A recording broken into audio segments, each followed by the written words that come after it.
अनिया sector में drugs की खेप की गई बरामद। बीएसएफ ने ड्रोन से बंधी 495 ग्राम खेप की रक्त जमीन से 10 फीट की ऊंचाई पर उड़ रहा था ड्रोन।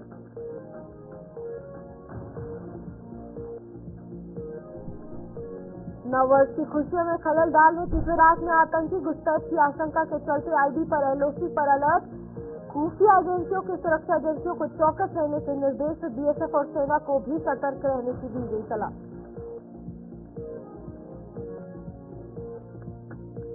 पीएम आवास योजना के आवेदकों के लिए खुशखबरी। डोडा में वेरिफिकेशन के लिए लग रहे हैं सरकारी कैंप। डोडा के 6 ब्लॉक की 33 पंचायतों में लग रहे हैं कैंप। आवेदकों की सभी औपचारिकताएं की जा रही है पूरी।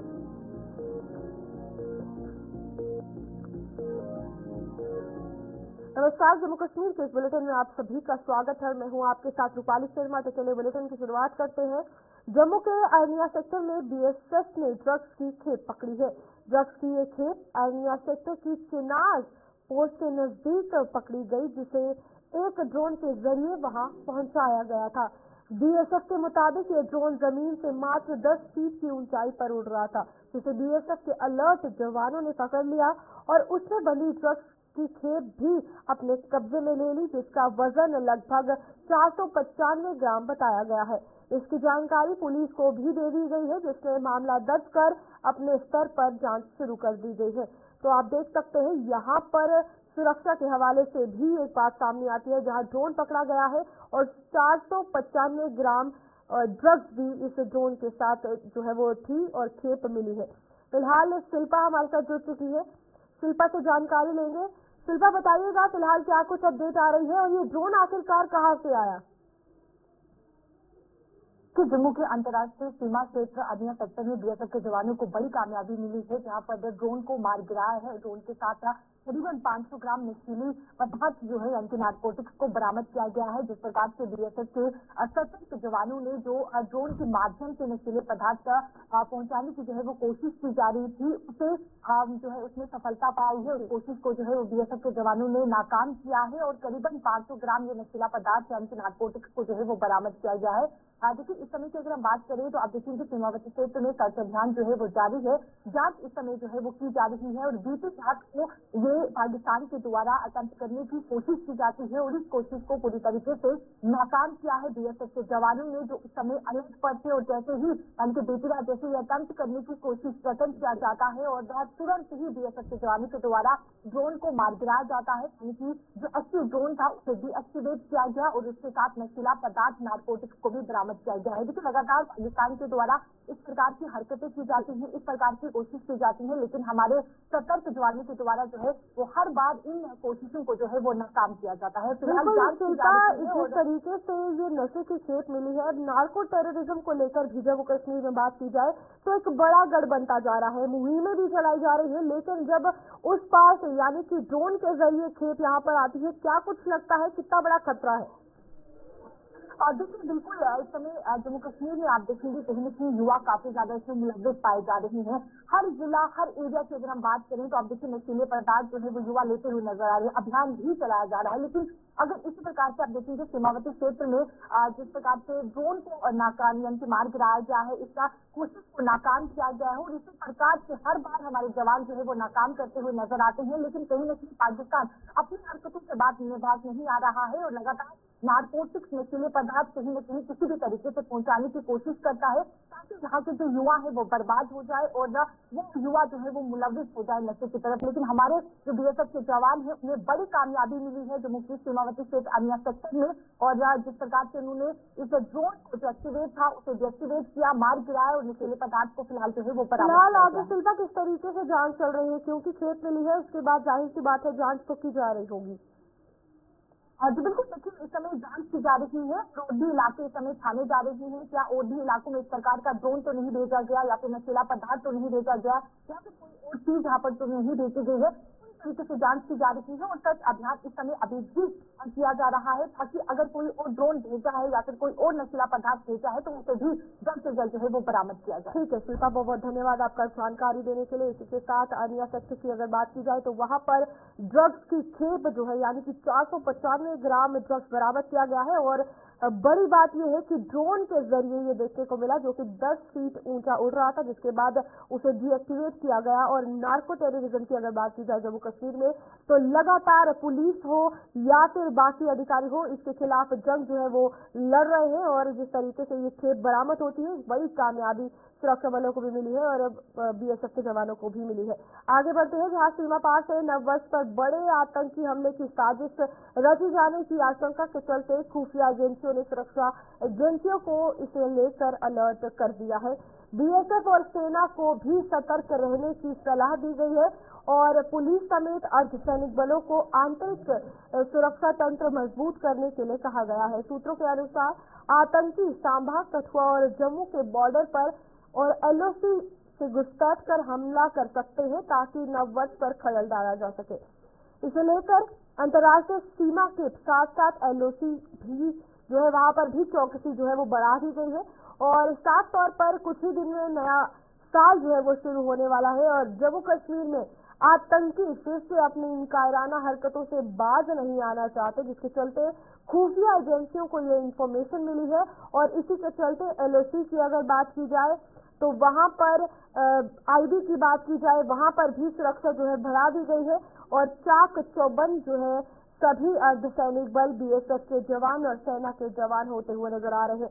जिस तरीके से पिछले कुछ समय में जम्मू में खासतौर कठुआ की अगर बात की जाए, रियासी की बात की जाए और कठुआ के बनी इलाके की बात की जाए या बाकी एरिया की बात की जाए, तो ये जो है आतंकियों का निशाने पर थे और लगातार ये अटैक्स भी देखने को मिल रहे थे। चेनाब वैली भी इसमें शामिल है, जहां पर एक के बाद एक सिलसिलेवार ढंग से आतंकी हमले देखने को मिले। वहां पर सेना के जवान जो है वो डटे रहे और कोई भी बड़ी आतंकी साजिश को जो है नाकाम जो है पूरे तरीके से किया गया। और इसी में अभी फिलहाल नए साल की शुरुआत कुछ ही दिनों में होने वाली है और साजिश रचने की आशंका जो है वो जताई गई है, जहां पर खुफिया एजेंसियों ने फिलहाल सेना के जवानों को और साथ ही साथ जितने भी अर्धसैनिक बल हैं और पुलिस वाले हैं उन्हें अलर्ट कर दिया है। चलिए, हमारे साथ हमारे संवाददाता ऋषि खजूरिया सांबा से जुड़ चुके हैं और रंजीत मेहता कठुआ से जुड़ चुके हैं, क्योंकि बात की जाए जम्मू, कठुआ और सांबा की, तो ये एरिया जो है पीक पॉइंट पर है इस वक्त। तो जानकारी लेंगे, सबसे पहले हम ऋषि के पास आएंगे। ऋषि, सांबा में अगर बात की जाए तो आईबी पर किस तरीके से सुरक्षा जो है वो निकलकर सामने आ रही है, क्या कुछ सुरक्षा के हवाले से अपडेट है?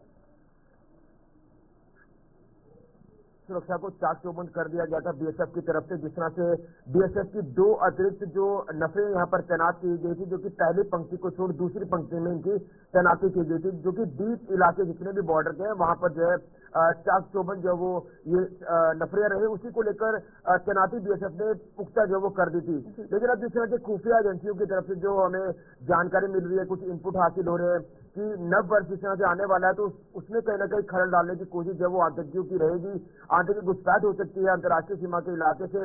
उसी को लेकर जो इनपुट आया है उसके बाद बीएसएफ ने और कड़ी सुरक्षा जो वो कर दी है अंतर्राष्ट्रीय सीमा पर, वो चाहे कठुआ हो, सांबा हो या फिर जम्मू हो, जो भी आईबी के साथ सटे इलाके यहाँ पर सुरक्षा को बढ़ा दिया गया है। तो मुझे लग रहा है कि पाकिस्तान हमेशा से इसी फिराक में रहता है कि भारत में खलल डाला जाए, भारत में माहौल खराब किया जाए और आतंकी घुसपैठ जो वो की जाए। और इससे पहले इनपुट ये भी सामने आए थे कि लॉन्च पैड पर कई आतंकी सक्रिय है जो कि घुसपैठ करने की फिराक में रहेंगे।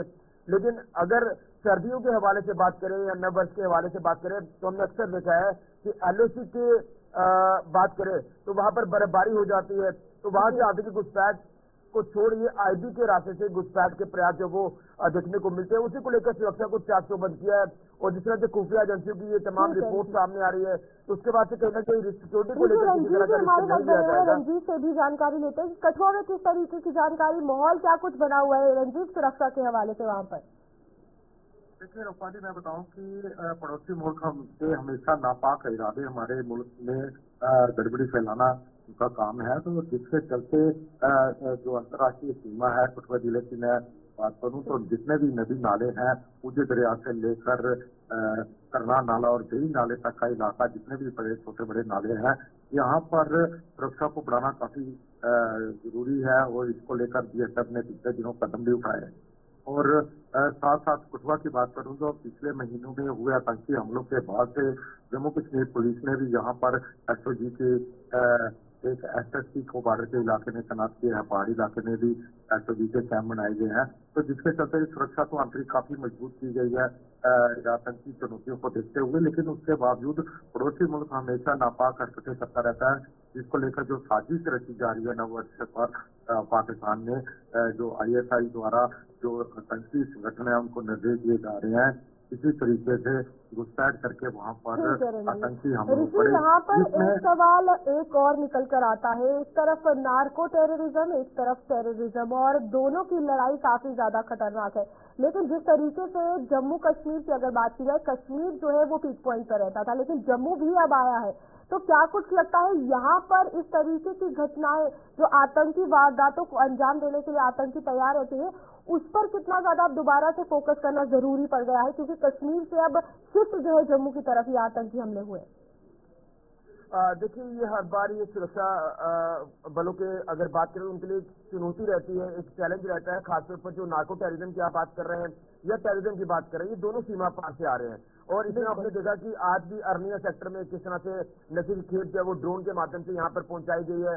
तो मैं यही कहना चाहता हूँ कि आतंकी जो यहाँ पर ओवरग्राउंड वर्कर्स काम कर रहे हैं, जो इनके हैंडलर्स यहाँ पर काम कर रहे हैं, तो वहां तक जिस तरह से जम्मू कश्मीर पुलिस पहुंची है, जिसमें ADGP जम्मू कश्मीर पुलिस के जो है उन्होंने भी ये कह दिया था कि इनको बख्शा नहीं जाएगा। जो भी OGWs यहाँ पर काम कर रहे हैं उनके तक पुलिस पहुंच रही है और तमाम अलग अलग इलाकों में पुलिस की तरफ से रेड की जा रही है। क्योंकि हमने अक्सर देखा है कि जब ये पूरा एक चेन सी बनती है तो यहाँ पर हालात जो वो खराब होना शुरू हो जाते हैं, आतंकी हमले यहाँ पर बढ़ जाते हैं। तो इसमें फोकस करने की काफी ज्यादा जरूरत है। और खासतौर पर अगर बात करें तो यहाँ पर फोकस किया भी जा रहा है एजेंसियों की तरफ से। BSF खुद इस समय मोर्चा संभाले हुए है, पेट्रोलिंग को लगातार BSF ने बढ़ा दिया है, और चंद ऐसी छिटपुट घटनाएं हमें देखने को मिलती है जिसमें ड्रोन के माध्यम से हथियारों की खेप आ जाती है या नशे की खेप आ जाती है, तो उसको लेकर BSF लगातार काम कर रही है। लेकिन चुनौती अक्सर हमारे लिए ये रहती है सर्दियों के दिनों में, क्योंकि धुंध कोहरा काफी पड़ जाता है, धुंध कोहरे की आड़ में इस तरह की चीजें जो वो देखने को मिलती है। रंजीव, बनी की बात की जाए तो बनी भी कहीं ना कहीं हाईलाइटेड रहा है आतंकी हमलों को लेकर। बनी बसोली वाला एरिया बार बार देखने को मिला कि वहां पर आतंकी देखने को मिले, चाहे वो सस्पेक्ट हो, सस्पिशियस हो, या फिर वहां पर हमले जो किए गए कुछ जब पहले जम्मू में सिलसिलेवार ढंग से ये आतंकी हमले हुए।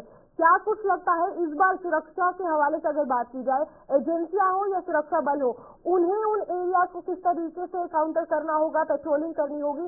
और जम्मू की बात की जाए और कठुआ की बात की जाए या सांबा की बात की जाए, तो इन एरियाज में, सिटी एरियाज में भी कितना ज्यादा ध्यान देना होगा? देखिए रूपाली, यहाँ पर बात की आपने ऊपरी पहाड़ी इलाकों की, खासकर कठुआ जिले में जो 3-4 महीने पहले जो आतंकी वारदातें हुई, 2-3 खासकर बदनौता की वारदात जिसमें सेना के काफिले पर आतंकियों ने घात लगाकर हमला किया था और जिसमें 4 सेना के जवान शहीद हो गए थे।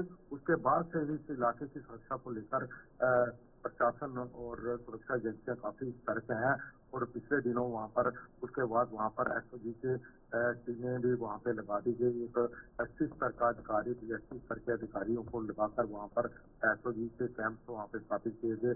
वहीं सेना ने भी वहां पे कैंप अपने बढ़ाए हुए हैं, क्योंकि 3-4 दशक पहले वहां पे आतंकवाद था, तो सेना की वहां पे मौजूदगी के बाद से ही आतंकवाद को खत्म किया गया था। लेकिन अब सेना की वापसी के बाद एक बार फिर से वहां से शुरू हुआ, तो सेना ने अपना मोर्चा संभाल लिया है और साथ में जम्मू कश्मीर पुलिस, अर्धसैनिक बल और उस इलाके में जिस तरह से पिछले दिनों ADGP जम्मू आनंद जैन ने भी उस इलाके का दौरा करके SOG की टीमों को के कैंपों का निरीक्षण किया और आतंकी हमलों की चुनौतियों को किस तरह से निपटना है, इस पर सबसे गहनता से चर्चा की थी, जिसको लेकर गुलिस्तान न्यूज पर भी हमने खबर चलाई थी। और लगातार उस इलाके की बात करूं, बॉर्डर तक का इलाका है, कठुआ जिला बॉर्डर जिला है और पाकिस्तान की सीमा के साथ साथ और पंजाब की सीमा से भी लगती है। क्योंकि पंजाब के साथ जो पाकिस्तान का बॉर्डर लगता है, वहाँ पर भी घुसपैठ और नार्को टेररिज्म की खबरें आना आम बात है, तो जिसके चलते वो उर्जी दरिया के रास्ते आखिर समय लेना चाहूंगी OGWs को लेकर अगर बात की जाए, रेड्स तो की जा रही है, लेकिन OGWs जो काम कर रहे हैं कहीं ना कहीं वही मामला फंसता है और इनको सहायता वहीं से मिलती है और तभी ये आतंकी वारदातें पेश आती है। क्या कुछ लगता है अब पुलिस को इन पर भी लगाम कसना और जो OGWs यानी कि लोकल भी है जो काम कर रहे हैं उनकी भी लगाम कसना कितना ज्यादा जरूरी है? देखिए, OGWs की बात करो तो उनके बिना आतंकी घटनाओं को अंजाम देना आतंकियों के लिए भी नामुमकिन होता है, क्योंकि अगर उनको यहाँ पर पनाह नहीं मिलेगी रहने खाने, क्योंकि बॉर्डर से पहाड़ी इलाके की बात करूँ तो 2 से 3 दिन पैदल रास्ता है, 50 से 60 किलोमीटर का रास्ता पैदल तय करना है, नदी नालों से बचते छुपते चलना है, तो इसके लिए OGW बॉर्डर से ही उनको उनकी पैरवाई ठीक करते है हैं। रणजी, ऋषि आप भी बताइएगा आपका क्या कुछ कहना है, सांबा में OGWs को लेकर क्या कुछ कहना है, ना ही सिर्फ सांबा की बल्कि जम्मू कश्मीर में पूरे अगर बात की जाए तो किस तरीके से इनका एक पूरा ट्रैप नेटवर्क जो है वो बनता है, वो भी एक बहुत बड़ी सोचने वाली बात है। फैला हुआ है उसको लेकर लगातार पुलिस जो वो अपनी कार्रवाई कर रही है। खासतौर पर ADGP जम्मू जोन की बात करें आनंद जैन जी की, उन्होंने जब जब भी अंतर्राष्ट्रीय सीमा के इलाकों का दौरा किया या पहाड़ी इलाकों का दौरा किया या दीगर सांबा कठुआ जम्मू का ओवरऑल दौरा किया, तो उन्होंने यहाँ पर एक चीज स्पष्ट की है कि OGWs के ऊपर जो सर्जिकल स्ट्राइक है वो पुलिस ने शुरू कर दी है। जैसे मैंने कहा कि कई जगहों पर रेड की जा रही है, कई जगहों पर इनको जो है वो बुक किया गया है। खासतौर पर पिछले दिनों में आपने देखा कि चरवाल इलाके से भी कुछ लोगों को जो वो डिटेन किया गया था। इसी तरह से ये कार्रवाई पुलिस की लगातार जारी है, क्योंकि जब इनके ऊपर कार्रवाई होगी तो ऑब्वियस ये बात है कि आतंकी घटनाओं में काफी ज्यादा गिरावट आएगी, क्योंकि ये जो इनके मददगार लोग हैं इनके तक जब पुलिस पहुंचेगी तो एक पूरा नेटवर्क जो है उसका भांडा फोड़ किया जाएगा। इस नेटवर्क को बस्ट किया जा रहा है। मुझे लग रहा है कि आने वाले दिनों में एक बड़ी कामयाबी जम्मू कश्मीर पुलिस को जरूर हासिल होगी इस OGWs के नेटवर्क को पूरी तरह से खत्म करने के लिए, और उसी को लेकर एक रणनीति के तहत काम किया जा रहा है, एक स्ट्रेटेजी अपनाकर काम किया जा रहा है। मुझे लग रहा है कि कुछ चीजें पब्लिक डोमेन में हम नहीं लाएंगे जो कि सीक्रेट होता है, जिसमें पुलिस, पैरामिलिट्री फोर्सेज या अर्धसैनिक बल जो है वो हमारे लगातार काम कर रहे हैं। खासतौर पर BSF की इस समय पूरी नजर है दुश्मन के ऊपर।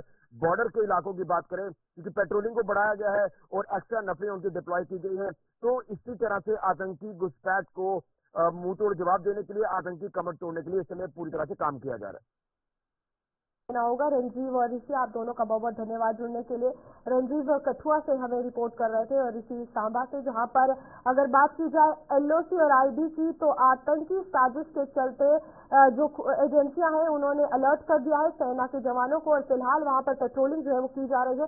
और जिस तरीके से ये टेररिज्म की अगर बात की जाए तो जम्मू का एरिया जिस तरीके से पिछले कुछ दिनों में हाईलाइट हुआ था, दोबारा ऐसा ना हो, पुलिस और सेना जो है वो हमेशा टिके रहती है। आगे बढ़ते हैं, जहां पर अगर बात की जाए डोडा को लेकर तो आपको बता दें डोडा जिले में प्रधानमंत्री आवास योजना का लाभ लेने के लिए आवेदन कर चुके लोगों के लिए एक बड़ी खुशखबरी है। इन लोगों को वेरिफिकेशन के लिए अब सरकारी दफ्तरों के चक्कर नहीं काटने पड़ेंगे।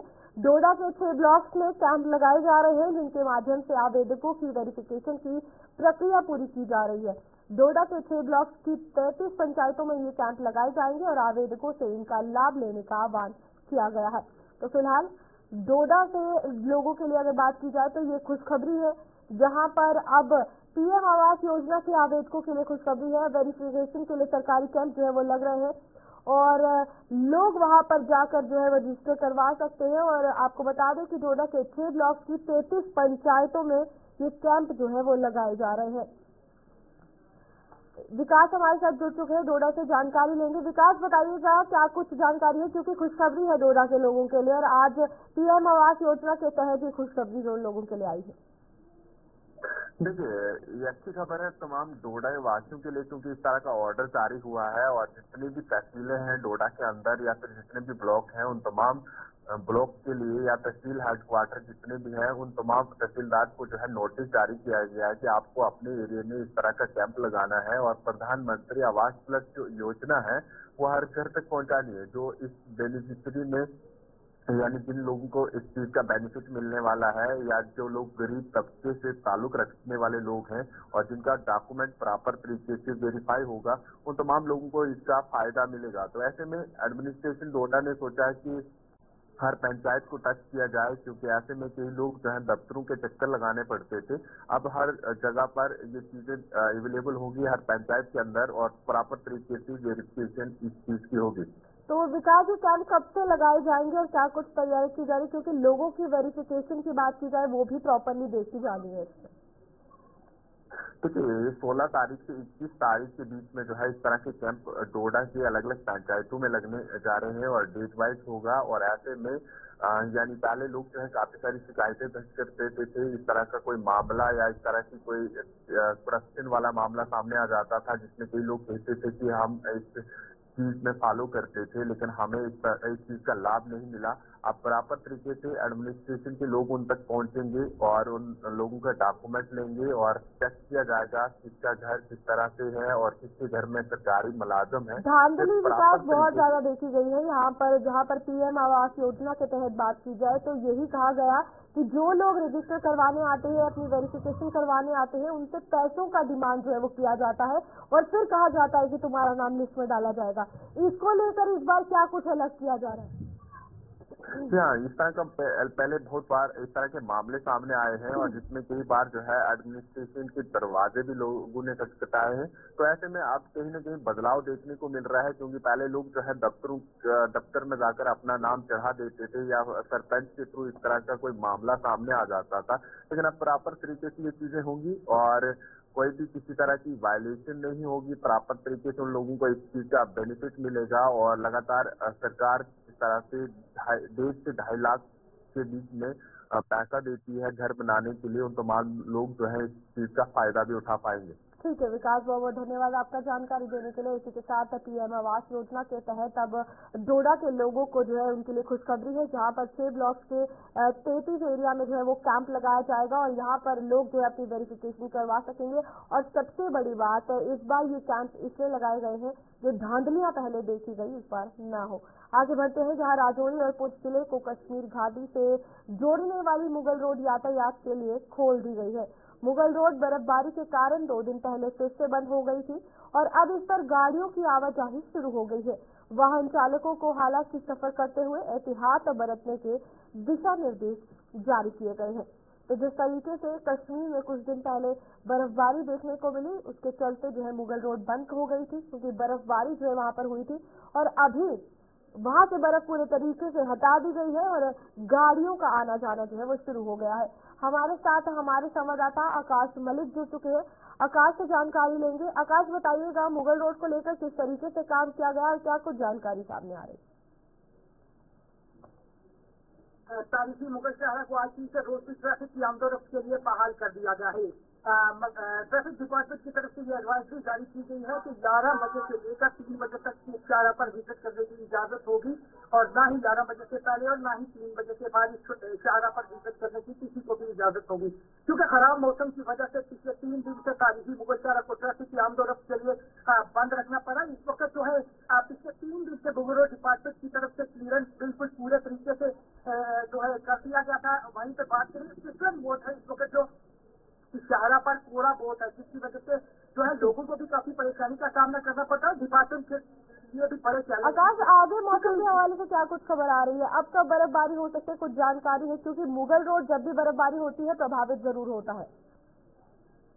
फिर उस हवाले से इस तरह मौसम के हवाले से अगर मौसम आने वाले वक्त में खराब होता है, डिपार्टमेंट की तरफ से ये कहा गया है कि मशीनरी जो है ग्राउंड पर होंगी। क्योंकि इस शाहरा के हवाले से बात की यहाँ एक टनल के निर्माण का काम शुरू होना था जिसका काम आज तक शुरू नहीं हुआ। पिछले साल जब नितिन गडकरी जी का जम्मू का दौरा था, उन्होंने कहा था कि इस टनल को जल्द से जल्द शुरू करेंगे। क्योंकि पीर पंजाल के इलाके के जो लोग हैं रजौरी पुंछ के, वो ज्यादातर कनेक्टेड मेडिकल फैसिलिटी के हवाले से बात करें या फ्रूट के वेजिटेबल्स के हवाले से बात करें श्रीनगर से आते हैं। तो इस हवाले से लोग काफी परेशान है। पीर पंजाल के उन्होंने 3 बार पहले भी मांग की है कि टनल का काम शुरू होना चाहिए। काम आज तक टनल का काम शुरू नहीं हुआ। अगर इस चारा पर टनल होता है तो ये जिस तरीके से 6 महीने में ये बंद रहती है, 6 महीने खुली रहती है, तो ये पूरी तरीके से 12 महीने इस चारा को बहाल किया जाए। लोगों की जरूरी मांग है जो पिछले 3 सालों से जो है इस तरह की मांग सामने आ रही है, लेकिन काम सरकार की तरफ से इसका काम नहीं किया जाता। बिल्कुल आकाश, कितना ज्यादा जरूरी है लोगों की भी सुनना, क्योंकि रोड जो है हर दूसरे तीसरे दिन के बाद साफ करवाया जाता है, लेकिन टनल हो तो अलग एक सब्स्टिट्यूट जो है उनके लिए रहेगा। लेकिन यहाँ पर मुगल रोड की अगर बात की जाए, 6 महीने जिस तरीके से प्रभावित रहता है, कितना नुकसान लोग झेलते हैं? रूपाली, लोगों को काफी नुकसान झेलना पड़ता है क्योंकि जिस तरीके से पेशेंट की बात करेंगे, पेशेंट अगर यहाँ सुरन कोट से बाजार तुरंत पे बीमार होता है तो उसको अगर इमीडिएटली श्रीनगर शिफ्ट करना पड़ता है। तो अगर आप शाहरा मुगल शाहरा बंद है तो वो वाया जम्मू से होकर रामबन से होकर श्रीनगर पहुंचता है। तो कई सारे पिछले साल की बात करें, कई सारे ऐसे लोग जो तुरंत से श्रीनगर की तरफ पेशेंट लेकर रवाना होते हैं, तो रामबन या बरहाल के बीच में भी कई सारे लोगों की मौत हुई है। तो इस तरह से हम देखते हैं कि लोगों की जो है ये जायज डिमांड है। अगर इस शाहरा पर टनल बन जाए, कई सारे लोग इस शाहरा से फायदा लेते हैं। जिस तरीके से मैंने पहले भी बताया कि इस शाहरा पर टनल का काम शुरू होना चाहिए। वही तो एक चीज और भी सामने आई है, जब कल कश्मीर मुगल रोड से बात हुई, उनका साफ लफ्जों में कहना था कि पीर गली से लेकर जो है शोपियां तक जो रोड जो है ग्रिड से हैंडओवर कर रही है। वहीं पे डॉक्यूमेंट्री कंप्लीट हो चुके तो वह पीर गली से लेकर बफलिया तक। तो उन्होंने ये भी कहा है कि ये भी कहा है कि ग्रिड डिपार्टमेंट इसको अपने हैंडओवर नहीं करेगा, क्योंकि ये शाहरा जो पहले मुगल रोड डिपार्टमेंट के पास ही अब जो है as per actually Mughal road ने कहा है कि इस शाहरा को जो है ग्रिड के पास हैंडओवर कर दिया गया है। काम अभी तक इनकी कागजी कार्रवाई कर ली जाए या क्या है, ये देखने का विषय है। लेकिन सबसे बड़ी बात जो है, आज की डेट में लोगों की एक ही डिमांड है, इस शाहरा पर टनल का काम अगर जल्द से जल्द शुरू हो जाता है तो लोगों को ये एक सोया सकारात्मक। ठीक है आकाश, बहुत बहुत धन्यवाद आपका जानकारी देने के लिए। इसी के साथ मुगल रोड की अगर बात की जाए तो फिलहाल वहां से बर्फ जो है वो हटा दी गई है। जो यातायात का आना जाना है वो वहां पर चल रहा है, लेकिन एडवाइजरी के तहत वहां पर चल रहा है। अगर आप भी मुगल रोड से ट्रैवल करते हैं तो एडवाइजरी जरूर पड़े। फिलहाल जम्मू कश्मीर की बुलेटिन में इतना ही। खबरों का सिलसिला जारी रहेगा, आप जुड़े रहिए गुलिस्तान न्यूज के साथ।